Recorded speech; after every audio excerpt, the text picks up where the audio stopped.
ang parusa laban sa masamang gawa, hindi isinasagawa agad ng Diyos para bigyan ng tao ng pagkakataong magsisi. Pero kung ayaw natin, wala namang magagawa ang Diyos eh.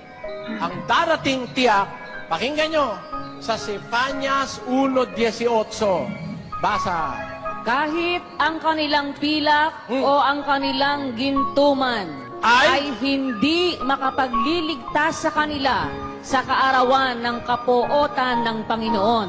Kundi ang buong lupain ay masusupok sa pamamagitan ng apoy ng kanyang paninibugho, sapagkat wawakasan niya, oo, isang kakilakilabot na wakas nilang lahat na nagsisitahan sa lupain. Nakita nyo?